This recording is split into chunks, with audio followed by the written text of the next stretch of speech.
నమస్తే, welcome to our channel. ఇప్పుడు రెండు రాష్ట్రాల్లో ఎటువంటి సమస్యలే లేనట్లు సో మొత్తం ఇప్పుడు ఒక సినిమా చుట్టూ తిరుగుతోంది. అదే ఇడుపు కాగితం అనేటువంటి సినిమాకు సంబంధించి అది ఇప్పుడు రాజకీయ రంగు పులుముకుంది. సో అసలు ఈ ఇడుపు కాగితం పంచాయతీ ఎలా స్టార్ట్ అయింది, అసలు ఏంది ఈ కథ ఒకసారి చూద్దాము. సో ఎవరో ఒక సోషల్ మీడియా అకౌంట్లో నుంచి ఏదో పోస్ట్ పెడితే ఆ పోస్టుకు సంబంధించి అది మెల్లగా చిలికి చిలికి గాలివానలాగా మారి తెలంగాణకు సంబంధించినటువంటి యాస భాష ఆ కోణానికి వెళ్ళిపోయి దాని గురించి పుంఖాలుగా ఈ పోస్టులు పెట్టుకుంటా సాటర్డే సండే కాబట్టి ఖాళీగా ఉన్నట్టున్నారు, ఈ కొట్లాటలాగా ఈ రెండు రాష్ట్రాల మధ్య గొడవలు పెట్టేలాగా ప్రాంతీయ విద్వేషాలు రెచ్చగొట్టేలాగా చేయడం అయితే జరిగింది. సరే, ఇది నిరంతర ప్రక్రియ. ఏంటంటే ఇది బిర్యానీ గురించి కొట్లాడుకుంటారు ఒక వారము డ్యాన్స్లు వేసారని కొట్లాడుకుంటారు, ఒక వారము మాకు సముద్రం ఉంది మీకు సముద్రం లేదని ఒకడు. సో ఈ విధంగా కొట్లాడుకోవడం అనేది సర్వసాధారణం ఈ సోషల్ మీడియాలో. దాన్ని ఒక వారం కొట్లాడుకుంటారు, వారానికి మర్చిపోతారు. కానీ ఇది ఎప్పుడైతే రాజకీయ రంగు పులుముకుందో కవిత గారు ఎవరైతే ఉన్నారో కవిత గారు దాన్ని అసలు పోస్ట్ పెట్టింది ఎవడు, డిస్కషన్ చేసింది ఎవరు, దానికి పవన్ కళ్యాణ్కి ఏం సంబంధం ఉంది? పవన్ కళ్యాణ్ ఆ ఇష్యూలోకి లాగడము, ఆ రొచ్చులోకి లాగడము, ఆయనపై ఇడుపు కాగితం అంటే అర్థం ఏమిటో పవన్ కళ్యాణ్ని అడగండి అని ఆమె అనడము. సో ఆమెకు కౌంటర్గా జనసేన నాయకులు కావచ్చు వాళ్ళు సరే ఇడుపు కాగితం గురించి పవన్ కళ్యాణ్ గారిని అడిగితే సో చిప్పకూడు గురించి ఎవరిని అడగాలి, నిన్ను అడగాల? సో జైల్లో పొద్దున ఏం పెడతారు, మధ్యాహ్నం ఏం పెడతారు, నైట్ ఏం పెడతారు ఫుడ్డు, ఇలాంటివి కావచ్చు.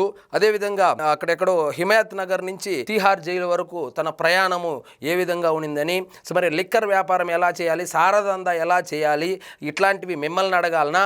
లేబుల్ ఎలా మార్చాలి, సో తండ్రి పేరు చెప్పుకొని ఏ విధంగా కోట్లు కొల్లగొట్టాలి, ఒక బ్యూటీ పార్లర్ నడుపుతా ఉన్నటువంటి స్టేజ్ నుంచి వేల కోట్ల రూపాయల ఆస్తులు ఎలా సంపాదించాలి అనే విషయం గురించి మిమ్మల్ని అడగాలనా అంటూ ఇది పెద్ద రచ్చే జరుగుతూ ఉంది.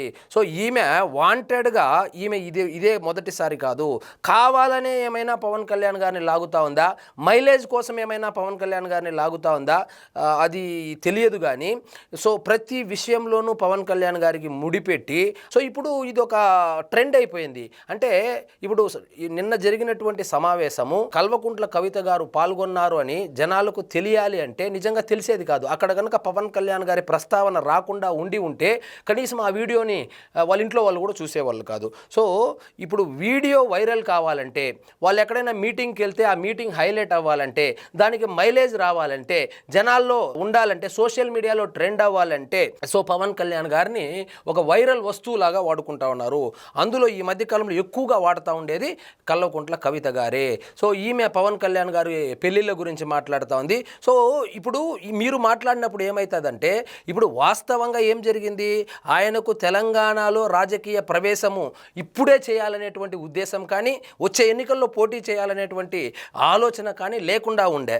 సో సోకాల్డ్ జర్నలిస్టులు ఎవరైతే ఉన్నారో వాళ్ళు అదేంది కోడి చెరువు లేకపోతే కోడి పుంజు చెరువు అని ఏదో తీసుకొని వచ్చి కబ్జా అని చెప్పి, లేదా ప్రొఫెసర్ నాగేశ్వర్ మాటలు కావచ్చు, ఇలాంటివన్నీ కలిసి ఏం జరిగింది, ఇప్పుడు వాళ్ళ ఆఫీసు ఓపెన్ చేశారు. ఆఫీసు ఓపెన్ చేసిన తర్వాత డెవలప్మెంట్స్ కనుక మీరు గమనిస్తే, కవిత గారు ఇంతకు ముందు అంటే ఒక 2 నెలల ముందు కవిత గారు పవన్ కళ్యాణ్ గారి మీద ఏదైనా కామెంట్ చేస్తే కనీసం ఎవరు స్పందించే వాళ్ళు కూడా కాదు. ఇప్పుడు పరిస్థితులు మారిపోయింది. తెలంగాణ నుంచే దాదాపు 20 నుంచి 30 మంది మహిళలు ఆమెకు కౌంటర్గా వీడియోలు రిలీజ్ చేశారు.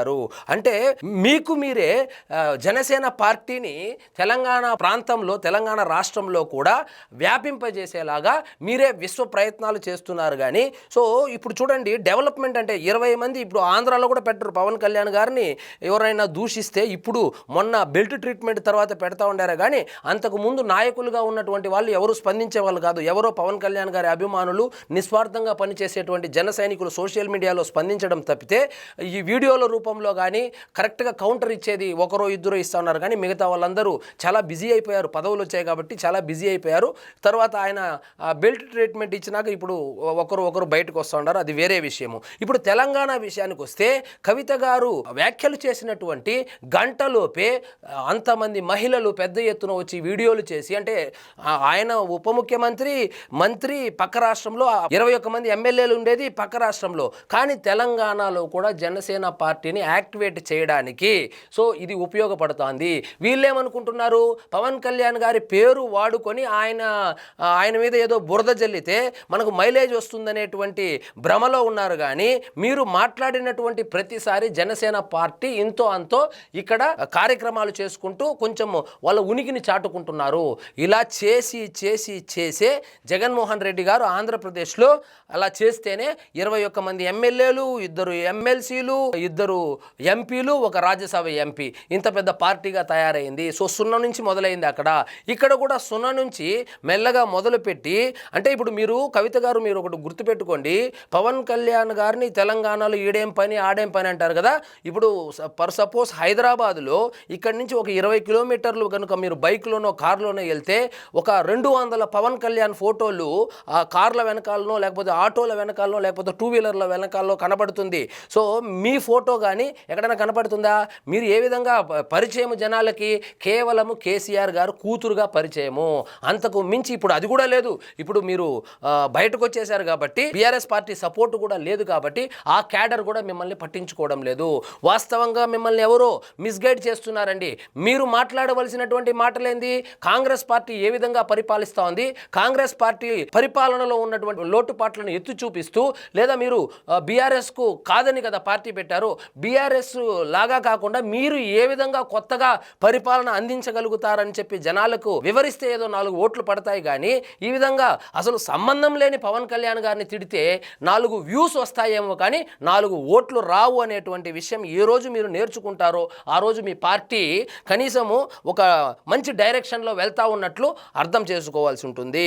సో మీరు తెలంగాణ రాజకీయాల మీద మాట్లాడేటప్పుడు ఆంధ్రోడు అనేటువంటి పవన్ కళ్యాణ్ గారి యొక్క ప్రస్తావన పదే పదే తీసుకురావడం వలన మీకు వచ్చేటువంటి మైలేజ్ కన్నా పవన్ కళ్యాణ్ గారికి ఎక్కువ మైలేజ్ వస్తుంది. వాళ్ళ పార్టీ ఇప్పుడు పార్టీ ఆఫీస్ ఇక్కడ మొదలైంది. గుర్తుపెట్టుకోండి, ఇదే కనుక కంటిన్యూ అయితే ప్రతి నియోజకవర్గంలోనూ పార్టీ ఆఫీస్ పెడతారు, ప్రతి నియోజకవర్గంలోనూ వాళ్ళ యాక్టివిటీస్ మొదలు పెట్టేస్తారు. సో మీరు ఒకటి గుర్తుపెట్టుకోవాలా, ప్రతిసారి ఈ ప్రాంతీయవాదాన్ని తీసుకొని వస్తున్నారు. ప్రాంతీయవాదం అనేది వర్కౌట్ కావడం లేదనే రాజకీయ మేధావి అయినటువంటి కేసీఆర్ గారు దాన్ని పక్కన పెట్టి జాతీయవాదాన్ని అందుకొని టీఆర్ఎస్ని బీఆర్ఎస్ చేశారు. ఎప్పటి వరకు ప్రాంతీయవాదం బలంగా ఉన్నింది? ఈ రాష్ట్రం ఏర్పడేంత వరకు బలంగా ఉన్నింది. ఏర్పడిన తర్వాత కూడా కొన్ని సంవత్సరాల వరకు బలంగానే ఉన్నింది. కానీ ఇప్పుడు రాష్ట్రం ఏర్పడి కూడా దశాబ్ద కాలం దాటిపోయింది కాబట్టి ఇప్పుడు ప్రాంతీయవాదం ఆంధ్రోడా, తెలుగోడా, లేకపోతే కేరళ ఓడా, అదేవిధంగా హిందీ ఓడా అనేది ఆ భావము కానీ ఆ భేదము కానీ లేదు. ఉదాహరణకు ఎవరో ఒకతను ఈ హిందీ వాళ్ళ గురించి తెగ ఉద్యమమే చేశాడు. ఆయన ఎలక్షన్లో పోటీ చేస్తే పట్టుమని 100 ఓట్లు కూడా రాలేదు. కాబట్టి ఈ ప్రాంతీయవాదం ఏదైతే ఉందో ఆ ప్రాంతీయవాదాన్నే పట్టుకొని పవన్ కళ్యాణ్ గారి మీదనే విమర్శలు చేసుకుంటా ముందుకెళ్తే మీకు రాజకీయంగా వచ్చేటువంటి మైలేజ్ ఏదో సోషల్ మీడియాలో వ్యూస్ రావచ్చేమో కానీ మీకు వచ్చేటువంటి ఓట్లు అయితే కనుక ఒక 4 ఓట్లు కూడా పడదు.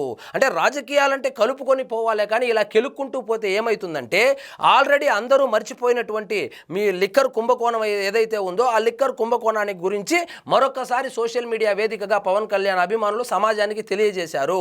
మీరు అప్పట్లో మాట్లాడినటువంటి మాటలు కావచ్చు, వాచ్ అంట, ఇంకా నేను పర్సనల్గా వెళ్ళదలుచుకోలేదు కానీ సో మీరు అన్నటువంటి మాటలకు మీ మీద పెద్ద ఎత్తున ట్రోలింగ్ అయితే నడుస్తుంది. సో ఇది మీకు తెలుసో లేదో నాకైతే, మీ దాకా వచ్చిందో లేదో నాకు తెలియదు కానీ మీరు పవన్ కళ్యాణ్ గురించి మాట్లాడితే ఎంత మాట్లాడితే అంత మీకే డ్యామేజు.